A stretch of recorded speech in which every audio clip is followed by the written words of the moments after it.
story you are about to hear is true. The names have been changed to protect the innocent. Fatima Cigarettes.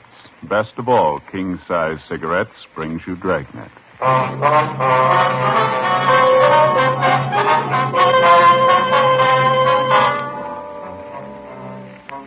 You're a detective sergeant. You're assigned to homicide detail. A 22-year-old girl has been abducted. Her family receives an anonymous message. The abductor demands $30,000 for the safe return of the girl. Your job? Get him. See the difference. Taste the difference. Smoke the difference. You'll find that in Fatima, the difference is quality. Quality that gives you extra mildness. A much different, much better flavor and aroma. Yes, in king-size Fatima, you get all the advantages of extra length, plus Fatima quality, which no other king-size cigarette has. Fatima, best of all king-size cigarettes. Definitely the best quality in its class, but the same price as the cigarettes you're now smoking. Remember, thousands of Americans are switching to Fatima, insisting on Fatima quality. So why wait? Switch to Fatima today. Look for the bright, sunny yellow pack. Buy Fatima. Best of all, king-size cigarettes.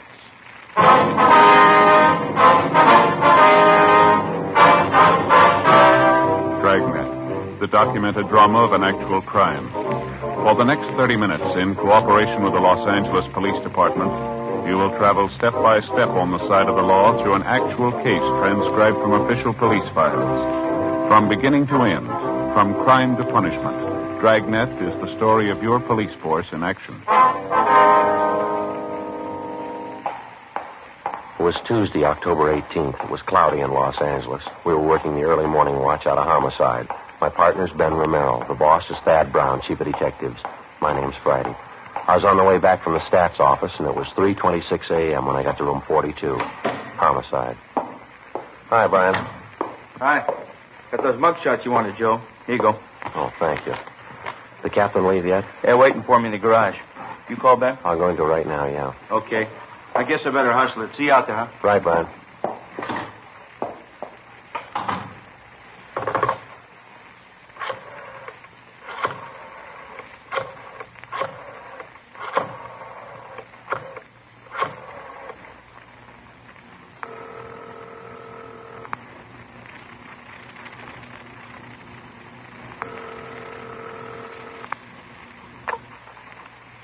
Hello. I'm sorry to wake you, Ben. This is Joe. How you feeling? Oh, hi, Joe. What time is it? 3:30 a.m. How's a sore throat? Oh, it's a lot better. Want to be back to work tomorrow. Well, we need you now, Ben. You want to be ready in about 20 minutes? I'll pick you up. 20 minutes? Okay, what's the matter? Man by the name of Martin Sullivan, official down at the Third National Bank. Hey, what about it? He's got a 22-year-old daughter, or he had one. Huh? She's gone.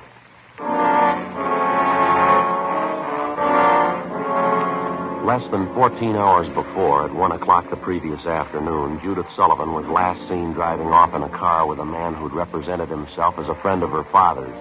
At 11 o'clock that night, the Sullivan family received an anonymous letter demanding $30,000 for the safe return of the girl.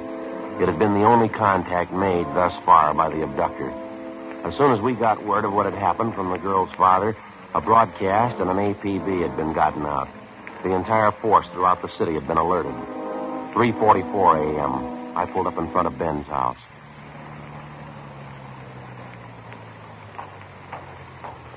Well, good morning. Hi. You made good time. Where are we headed? The Sullivan home out on Castro Boulevard. Thad Brown's out there now with Brian.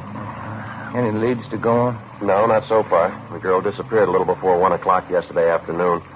Note from the abductor came through last night. They're asking $30,000. Oh, I don't get it. Sullivan hasn't got that kind of money. Yeah, I know that. Poor guy's almost out of his mind. Mrs. Sullivan, too, they're all broken up.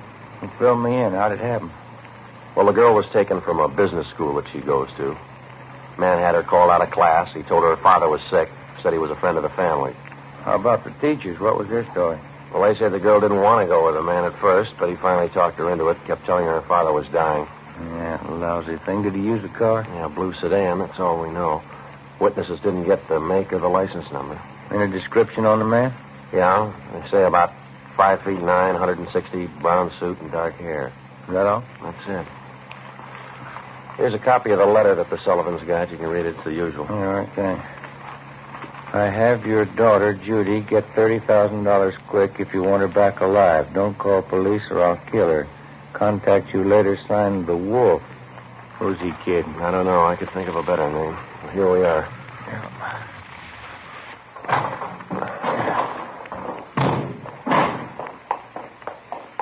Who's got the original note, Joe? The crime lab. They're checking it for prints and handwriting.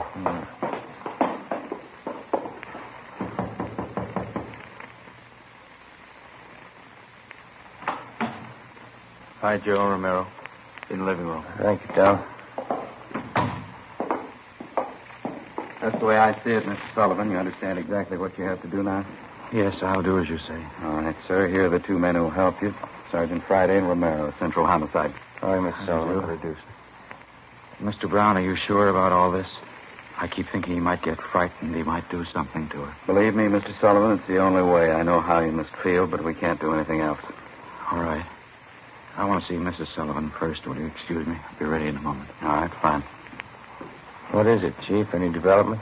Back here, in the dining room.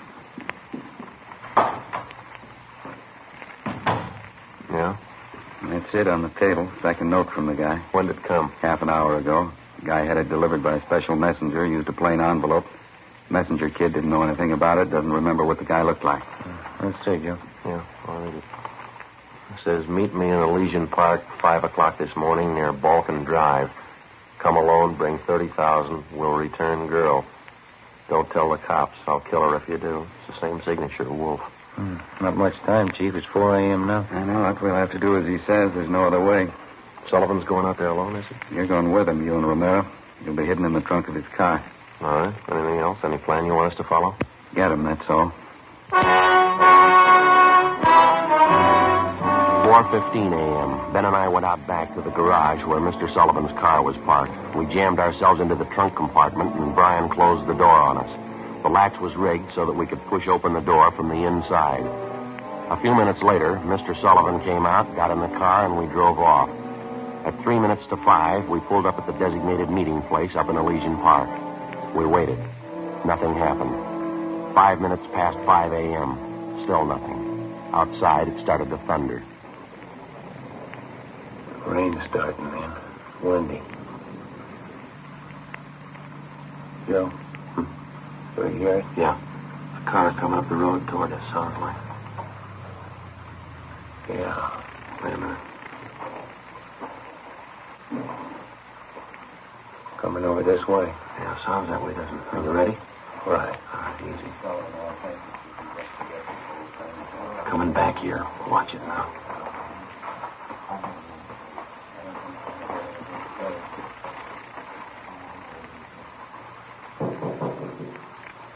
Friday? Romero? Chief, is that you? Yeah, come on out. The meeting's off. Look, that's a break. It's in my leg. Mr. Sullivan, you want to drive back home? We'll contact you there. Yes, sir. All right. Come on. Let's get over to the car. All right. What's the story? Did he scare off? The guy had no intention of following through with the meeting. How come? He told us he phoned a couple of minutes before 5 a.m. We tried to trace the call. He wouldn't stay on the line long enough. Well, what do you have to say? A couple of things. Number one, he wants more money. Number two, he knows we're working the case. What was the reaction? Claims he doesn't care. We'll never get him anyway. Well, how's the thing stand now? $50,000. He wants it in the next 12 hours. More than 16 hours had passed since word of Judy Sullivan's abduction had been phoned into homicide. During that time, an APB containing the descriptions of the suspect, his car, and his victim had been dispatched to law enforcement agencies throughout the entire area. The same descriptions were being broadcast every hour. The Sullivan home had been placed under strict surveillance, and Mr. Sullivan instructed not to contact the suspect without the knowledge of the police. The girl's father had raised almost $10,000 in cash to buy him off, and the serial numbers on each one of the bills had been copied by a police stenographer and rechecked by a homicide officer. So far, the Wolf, as he called himself, had made 3 separate contacts, but he'd covered his tracks well. We knew he was somewhere in the city, 450 square miles of it. We knew we had to find him. 6:18 a.m. We checked back into homicide. What's doing, Brian? Here's a copy of the letter, fellas. Special delivery. Came in about 25 minutes ago. Let's see, Tom. It's the same handwriting, looks like. Check the postmark. Joe must have mailed it right after he grabbed the girl. Yeah, let me see. Stay away from Sullivan. If the girl's found dead, it's your fault. Stay away. Wolf. Can't seem to make up his mind, huh?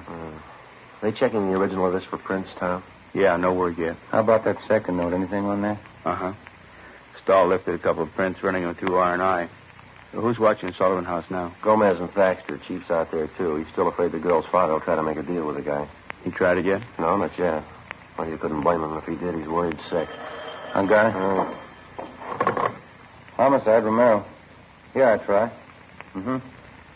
How do you spell it? Okay, right. Yeah, thanks a lot. Record Bureau. Those 2 prints Stahl lifted from the letter. Run them through the single print file. Any luck? They gotta make.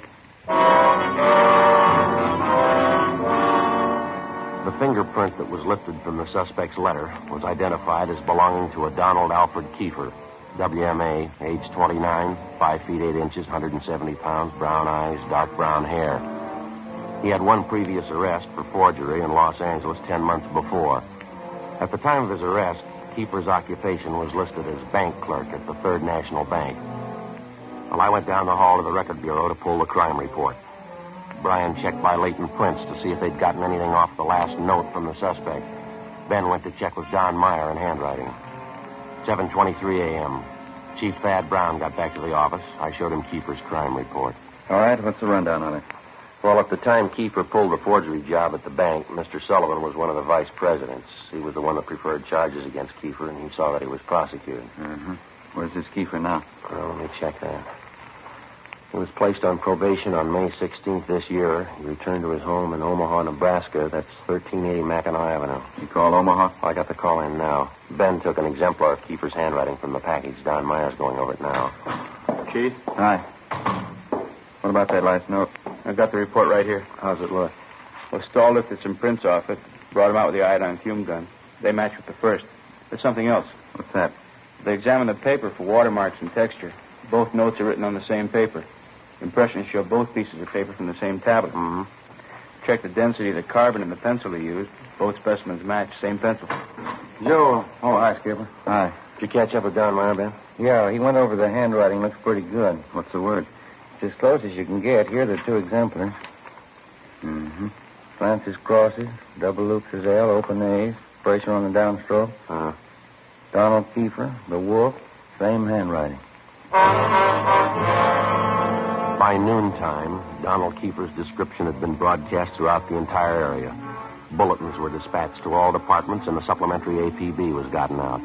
Special details were stationed at every post office in the city to watch for notes from the suspect that might come through the mail. The bus depots, railroad terminals, the airports, and all main roads leading out of the city were kept under strict surveillance. The entire Los Angeles area was broken down into single square-mile districts, and a house-to-house canvass was started. A squad of men were assigned to cover each square mile. Outlying towns and cities were requested to do the same. By 4 o'clock that afternoon, one of the greatest Dragnet operations in the history of the city was underway. We were sure Donald Kiefer was somewhere inside. 5:12 p.m. We got the call back from the Omaha police. That so? Again, please. What was that? 6 X-ray 419 Nebraska plate. Right. Fine, Lieutenant. Thanks. Bye. They made the car? That and a lot more. The Omaha cops are looking for Kiefer, too. They want him for a robbery there 2 months ago. He used a stolen blue sedan in the robbery, 1939 model, Nebraska plate, 6 X-ray 419. What about his family and friends? Have they been checked? Yeah, they say Kiefer left Omaha about 6 weeks ago. I don't know where he was headed. We better get that car description to communications, huh? APB and a radiogram? Yeah, right. Friday, Romero? Yeah. What are you tied up with? Just got a call back from Omaha. Make on Kiefer in the car. Give it to me. You 2 get out to Sullivan House fast as you can. See Harris out there. Okay, what happened? Mr. Sullivan, he's disappeared.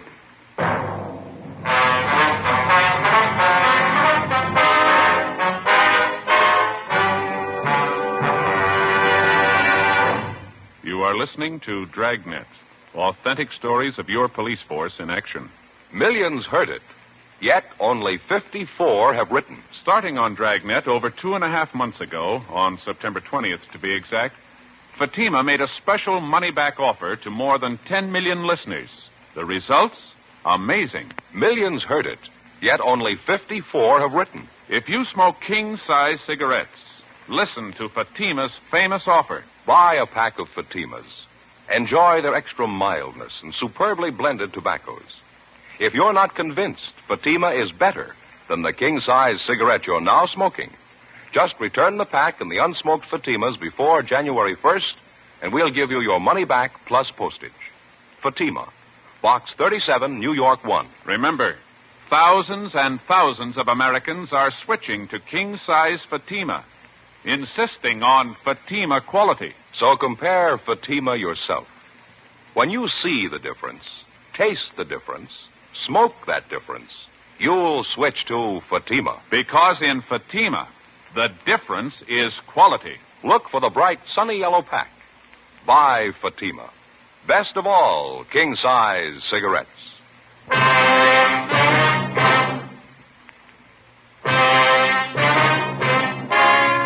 Wednesday, October 19th, 5:48 p.m. Ben and I drove out to the Sullivan home, where we checked with Bert Harris, the man who'd been assigned to watch Mr. Sullivan. He told us that at about 3 o'clock that afternoon, the father of the missing girl had a phone call. He said he had to go down to the bank, and Harris went with him. While they were at the bank, Mr. Sullivan succeeded in decoying Harris with a fake telephone call. While Harris was answering the call, Sullivan disappeared. Did Mr. Sullivan get any more money while he was at the bank, Bert? Yeah, $5,000. Did you get the serial numbers off the bills? Uh-huh. I shouldn't have let him get out of my sight. Forget it. Right now, we got to find out where he's going to meet Kiefer. Did you talk to Mrs. Sullivan about it, Bert? Yeah, she says she doesn't know anything about it. Where's she now? Back in the sitting room, lying down. Well, let's try her again, huh? She might be able to help. Okay, it's back this way. What time you got, Joe? It's 5 minutes past 6. I get it. Hello? How's that? Yeah, where are you? What? Oh, well, where are you? Where are you? All right, we'll be right out. Yeah? Mr. Sullivan, he met with Kiefer out in Laurel Canyon. Did he get his daughter back? Yeah, he did. Wrapped in newspaper. All units in the area were notified immediately that a contact had been made with the suspect, Donald Kiefer. We got in the car and we drove out to Laurel Canyon. The entire area had been blocked off. We found Martin Sullivan standing in the middle of the road at the end of East Winding Way. 500 feet down the hill was a private residence where Sullivan had telephoned us, the only building in the immediate vicinity. A few yards beyond the point where East Winding Way ended, back in a clump of tall grass, we found the body of 22-year-old Judy Sullivan. We notified the crime lab, Chief Thad Brown, and the coroner. Despite the severe emotional shock, Mr. Sullivan told us the story. He said Judy was all right. I believed him. I wanted her back. Judy. I tricked the officer, the one watching me. Kiefer said to come alone, no police. Did you see his car, Mr. Sullivan? I wanted her back. I wanted Judy back. I did as he said. I drove out here at 6 o'clock. I waited. I put the money on the front seat, like he said. Did he get the money, sir? And then I got out. I left the parking lights on. I stood up there by the end of the road, and I waited. And then he drove up. He took the money. And then he came up to me. He had a gun. I wanted Judy back. He had a gun. Did you see his car? He said she was up there. Beyond the road, she was tied to a tree, he said. I wanted her back. Now, look, Mr. Sullivan, did you see his car? I went to look for Judy. He drove away. She wasn't there by the tree. I couldn't find her. On the way back, I saw them on the way. Yes, sir. Lord, let me find him. Oh, Lord, let me kill him.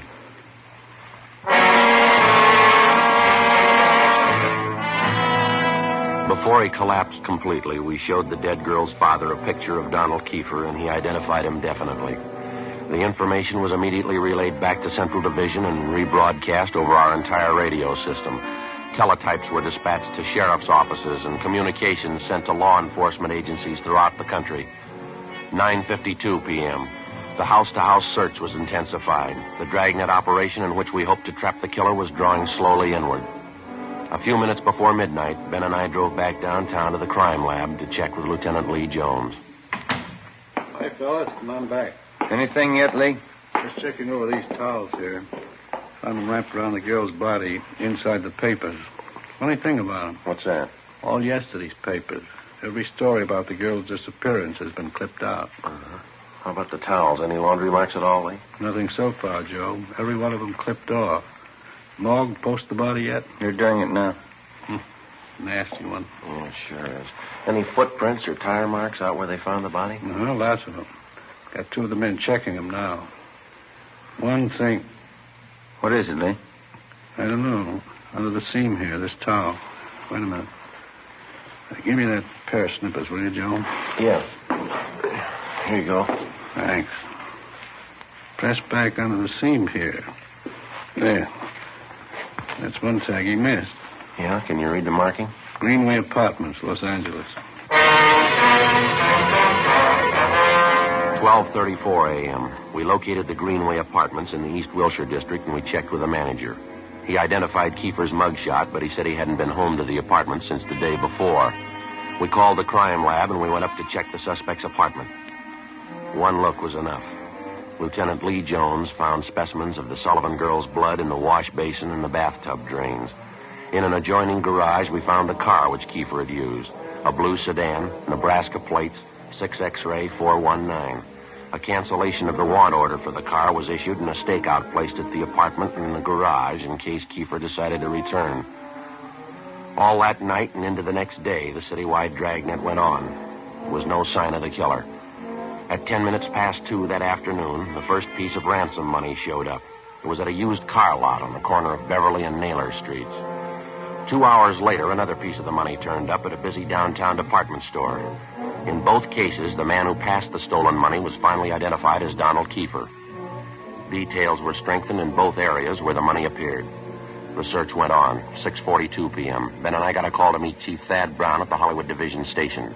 Tommy Bryan from Central Homicide was with him. This is the way it stacks up now. This pin map over here, this is where we're concentrating the search. This area here. How about the lead we had on him downtown? Didn't it work out? No, the last 20 minutes we picked up 3 possible leads on the man out in this neighborhood here. East of Vine, south of Franklin, west of La Brea, north of Santa Monica.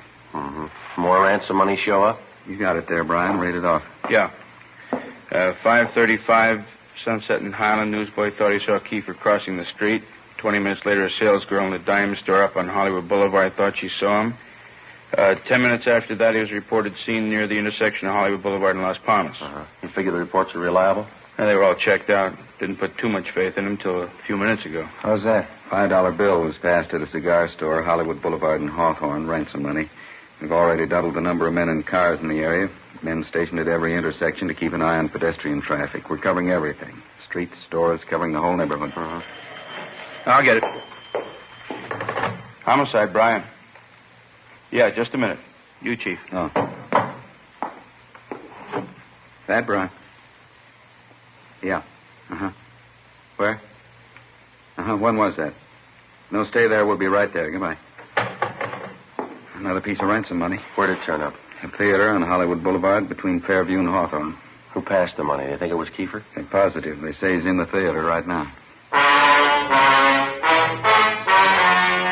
The information on Kiefer was phoned into communications immediately, and within a few minutes, men and cars converged on the neighborhood. The 1/2-mile area around the theater was completely blockaded. Every exit and entrance to the theater was covered. 7:23 p.m. Ben and I, along with Chief Thad Brown and Tom Bryan, met in the theater manager's office. Brown outlined our plan of operation. At 7:32 p.m., a detail of 14 men walked down the side aisles on the main floor of the theater and took up their posts on either side of the orchestra pit. The picture was stopped and every light in the theater was turned on. Chief Brown, Bryan, Gomez, Thaxter, Ben, and myself went down the aisle and up onto the stage. Chief Brown made the announcement. Ladies and gentlemen, would you hold it quiet for a minute, please? We're sorry to interrupt the picture, but this is a very important matter. We're police officers. Maybe you've read about it in the papers. A girl by the name of Judy Sullivan was abducted and murdered day before yesterday. We think we've traced the man who murdered her to this theater. We believe he's in this theater now. We're going to search the theater row by row, and we'd like to ask your cooperation. There's no need to be panicky or afraid. Those who wish to leave now may do so. Leave by the main entrance. Each one of you will be checked as you go out the door. For the benefit of the man we're looking for, don't try to escape. Every exit is covered. The entire area is blockaded. Don't place any more lives in jeopardy. All right, now... Hey! Right there! There it goes! There! Outside exit! Come on, Ben. Joey, run down the alley heading to the basement. Backstage, Joe. We can make it from here. All right, come on. Through here. Down here. Right with you. In here.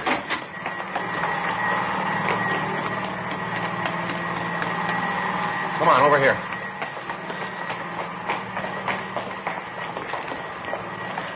Air conditioning unit for the theater. Yeah. I don't see him, do you? No. You can't get out. There's just 2 exits. We got them both covered. Look out, Ben. There he is. All right, keep her, hold it. Don't shoot, All right, throw your gun over here. Come on, throw it out. Okay, I got it. Give it out, don't shoot. All right, let's take him. Yeah. All right. Okay, you got my gun. I didn't mean to shoot at you. You forced me to... Put the cuffs on him, Ben. Yeah, right. Get your hands off of me. What? All right, keeper. Got the same for you, too.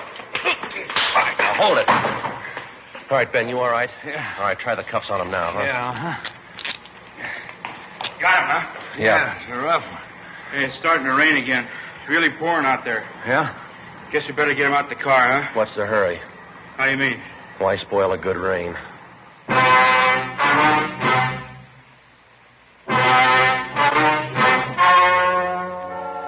The story you have just heard was true.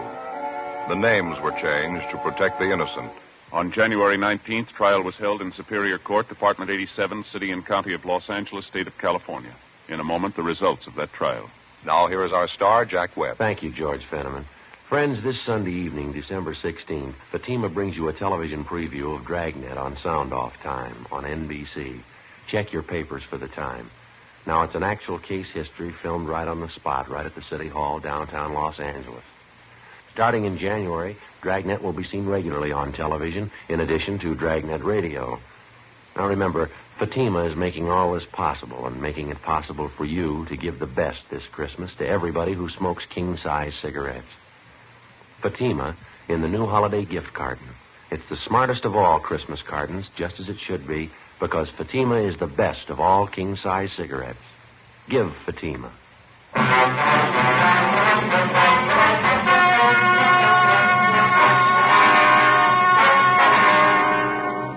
Donald Alfred Kiefer was tried and convicted of murder in the first degree, and on the recommendation of the jury, he received the death penalty.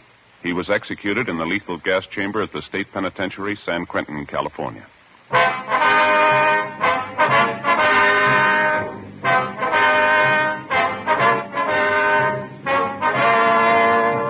You have just heard Dragnet, a series of authentic cases from official files.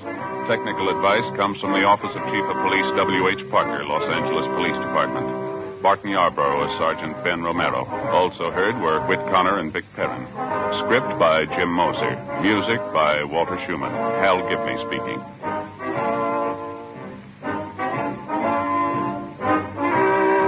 Fatima Cigarettes, best of all king-size cigarettes, has brought you Dragnet, transcribed from Los Angeles.